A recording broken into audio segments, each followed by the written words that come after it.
Hello students, good morning to all of you. Synthesis हम लोग simple sentence पढ़ रहे हैं ना, और सिंपल सेंटेंस के अंदर पहला जो है यूज ऑफ पार्टिसिपल का प्रयोग हम लोग देख रहे हैं। और बताया मैंने कि participle is of three types, तीन प्रकार के होते हैं, प्रेजेंट पार्टिसिपल, पास्ट पार्टिसिपल और परफेक्ट पार्टिसिपल। दो का प्रयोग हम लोग सीख चुके हैं कि कहाँ पे हम प्रेजेंट पार्टिसिपल और पास्ट पार्टिसिपल का प्रयोग करते हैं, एग्जाम्पल भी आपने किया। अब इसमें हम लोग तीसरा देखेंगे, use of perfect participle. Perfect participle कैसे बनता है? जब हम हैविंग के साथ वर्ब को किस फॉर्म में लाते हैं? थर्ड फॉर्म में, ठीक है। जब मुख्य क्रिया के थर्ड फॉर्म के साथ हम हैविंग का उपयोग करते हैं तो परफेक्ट पार्टिसिपल होता है। लेकिन अगर वाक्य पैसिव है, इनटू पैसिव, इसको लिख देंगे इनटू पैसिव। जब इनटू पैसिव में रहेगा तब हम क्या देखेंगे कि हैविंग लगेगा, बीइंग का प्रयोग करके तब क्रिया किस फॉर्म में आएगी? थर्ड फॉर्म में। ठीक, इस तरीके से पता होना चाहिए कि इनटू पैसिव में क्या होता है। हैविंग के साथ बीइंग लगता है, फिर क्रिया थर्ड फॉर्म। ये परफेक्ट पार्टिसिपल है। परफेक्ट पार्टिसिपल में जो क्रिया का जो हिंदी अर्थ आता है कर या करके आता है। कैसे इसका हम प्रयोग करेंगे, कब हम प्रयोग करते हैं, लिखेंगे नोट के रूप में। कब हम इसका प्रयोग करते हैं? जब दी गई वाक्यों के सब्जेक्ट्स एक हों लेकिन उनके फाइनाइट वर्ब, फाइनाइट वर्ब तुम क्या बोलते हैं? मेन वर्ब अलग अलग हों,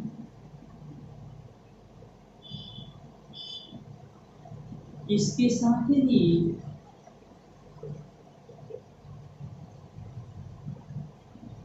दोनों कार्यों के बीच समय का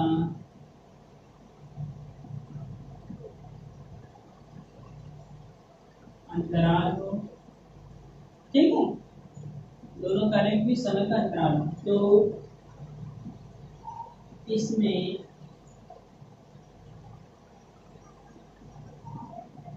परफेक्ट पार्टिसिपल का प्रयोग होता है। कब प्रयोग करेंगे यह आपने लिखा, क्या कंडीशन अप्लाई होगा कि हम परफेक्ट पार्टिसिपल का प्रयोग करते हैं। क्या होता है? दो वाक्य होंगे कम से कम, और दोनों वाक्यों के सब्जेक्ट्स क्या होंगे? एक होंगे, ठीक है। फिर क्या होगा? लेकिन दोनों वाक्यों में जो क्रियाएं होंगी, मुख्य क्रियाएं, वो क्या होंगी? अलग अलग होंगी। इसके साथ ही दोनों कार्यों के बीच दो कार्य होगा, और दोनों कार्यों के बीच क्या होगा? समय का अंतराल होगा, गैप ऑफ टाइम। तब इसमें हम क्या प्रयोग करते हैं? परफेक्ट पार्टिसिपल का प्रयोग करते हैं। मतलब जब दिए गए वाक्यों की सब्जेक्ट एक होंगी लेकिन क्रियाएं अलग अलग होंगी, इसके साथ ही दोनों कार्यों के बीच समय का अंतराल होगा, गैप होगा, तो इसमें हम परफेक्ट पार्टिसिपल का प्रयोग करते हैं। ठीक, परफेक्ट पार्टिसिपल बनता कैसे है? मैंने बताया, हैविंग के साथ वर्ब का थर्ड फॉर्म का प्रयोग करने से। कैसे हम इसका प्रयोग करेंगे? अब प्रयोग हम देखते हैं, यूज। पहले समाप्त हो जाता है, कैसे करेंगे इसका हम लोग प्रयोग देखेंगे। जैसे कब प्रयोग होगा प्रयोग परफेक्ट पार्टिसिपल का, किस तरीके से करेंगे? पहले समाप्त होने वाले कार्य को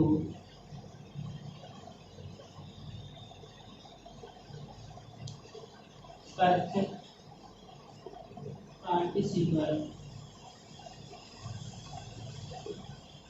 हैविंग के साथ ये बदल कर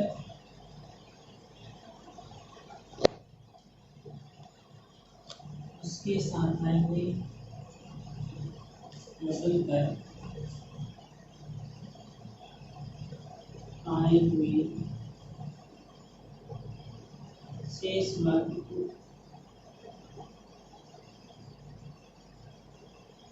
आगे जोड़कर लिख देते हैं।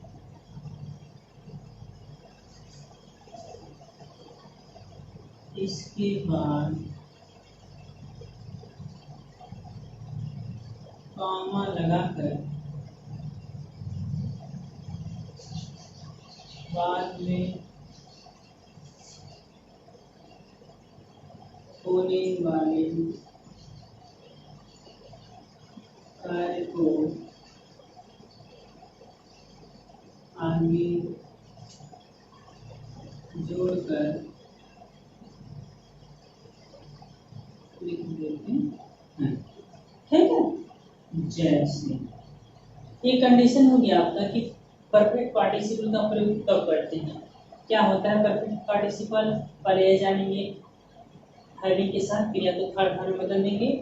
कब इसका प्रयोग होगा, नोट ग्रुप में क्या कंडीशन अप्लाई होगा, जब दिए गए वाक्यों के सब्जेक्ट सेम होंगे लेकिन उनकी क्रियाएं अलग अलग होंगी, इसके साथ ही दोनों कार्यों के बीच समय का गैप होगा, पीरियड ऑफ टाइम होगा उसमें, तब उसमें हम परफेक्ट पार्टिसिपल का प्रयोग करते हैं।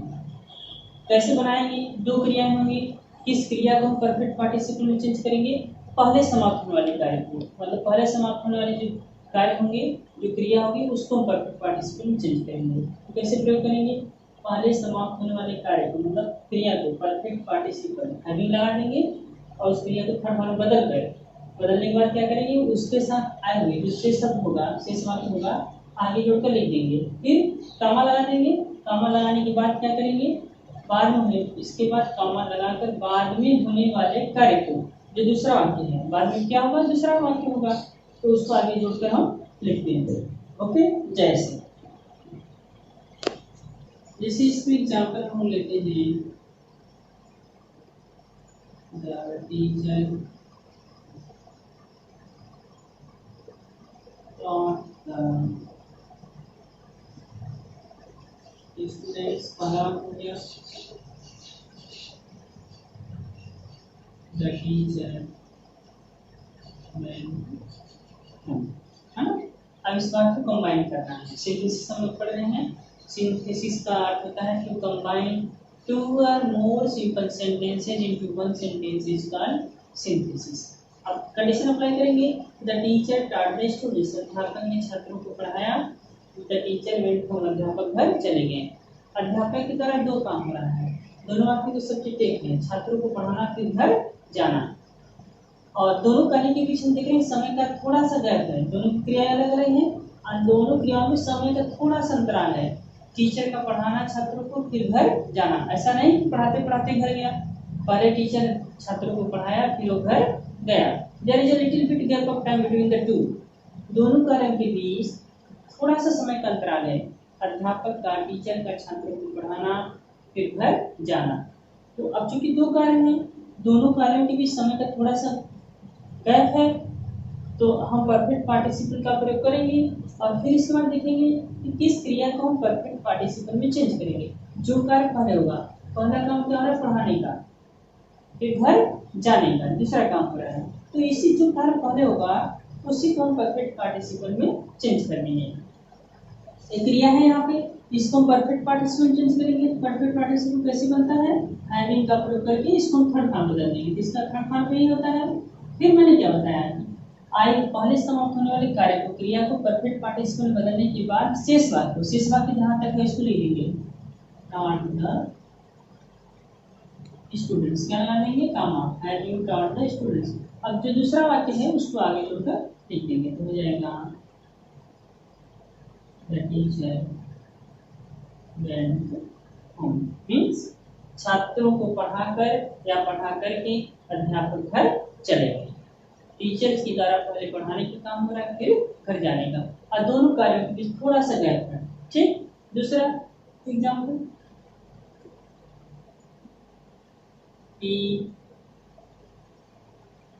completed his homework well school, इस तरीके से ही कंप्लीटेड हिज होमवर्क, तो अपना होमवर्क पूरा किया, गृह कार्य पूरा किया। ही वेंट टू स्कूल, तो विद्यालय गया। तो पहले क्या किया, होमवर्क पूरा किया फिर हो गया। ऐसा नहीं कि होमवर्क पूरा करते करते विद्यालय गया, पहले एक काम होने के बाद दूसरा उसको किया, मतलब पहले होमवर्क कंप्लीट किया फिर वो विद्यालय गया। तो सब्जेक्ट एक है, क्रियाएं अलग है। पहले कौन सा काम हो रहा है, पहले हो रहा है होमवर्क कंप्लीट करने का, तो हैविंग का प्रयोग कर देंगे। हैविंग लगाकर इसको हम थर्ड फॉर्म में चेंज कर देंगे। इसका थर्ड फॉर्म भी होता है, आगे जो शेष भाग है उसको आगे जोड़कर लिख देंगे, हैविंग कंप्लीटेड हिज होमवर्क। फिर क्या लगा देंगे, कॉमा, दूसरा वाक्य आगे जोड़कर लिख देंगे, ही वेंट टू स्कूल। अपना गृह कार्य पूरा करके ही वेंट टू स्कूल, विद्यालय गया। नेक्स्ट एग्जांपल लेते हैं।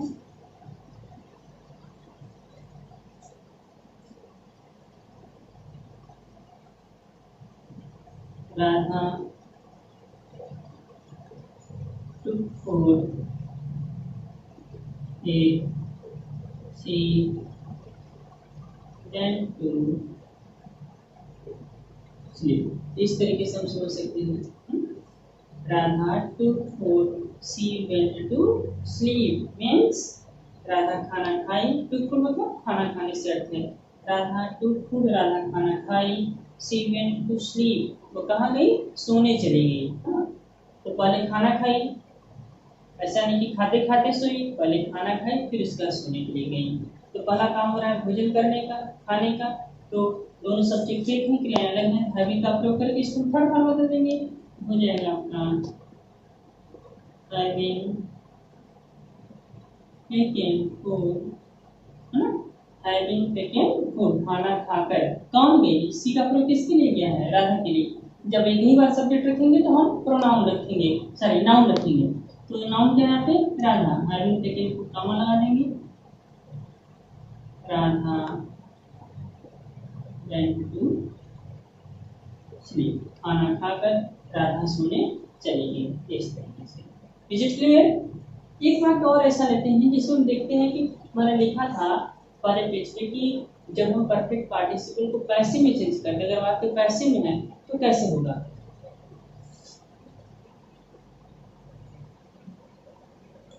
The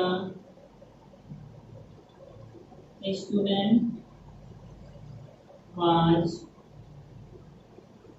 written by the teacher, पहला हो गया the student went home, इस तरीके से। ठीक, the student was beaten by the teacher, छात्र को अध्यापक के द्वारा मारा गया या पीटा गया। फिर द स्टूडेंट वेंट होम, छात्र घर चला गया। मार खाना फिर घर जाना। ठीक, अब देख रहे हैं वाक्य पैसिव वॉइस में है। जब वाक्य दो काम हो रहा है, मार खाना फिर इसका मार खाते खाते तो घर गया नहीं, पहले मार खाया फिर गया। तो क्या करेंगे, इस जो कार्य पहले हो रहा है, पहले कार्य हो रहा है मार खाने का, तो इसको हम क्या करेंगे, चूंकि वाक्य पैसिव वॉइस में है तो परफेक्ट पार्टिसिपल को हम पैसिव बदल देंगे। तो क्या हो जाएगा, हैविंग हो जाएगा। मैंने लिखा था वहाँ पे हैविंग, हम बीन का प्रयोग कर देंगे, तो क्रिया थर्ड फॉर्म में नहीं, हैविंग बीटन बाय द, शेष वाक्य को आगे जोड़ के लिख देंगे, बाय द टीचर, कॉमा लगा देंगे, having been beaten by the teacher, फिर आगे जोड़ के लिख देंगे द स्टूडेंट वेंट होम। इसका मतलब क्या होगा, अध्यापक के द्वारा मार खाकर छात्र घर चला गया। Okay students, it is all about for today. ये आपका है परफेक्ट पार्टिसिपल। कल इसमें और एग्जांपल लेंगे, फिर इसका हम लोग एक साथ एग्जांपल करेंगे तीनों का, प्रेजेंट पार्टिसिपल, पास्ट पार्टिसिपल और perfect participle. Okay, thank you.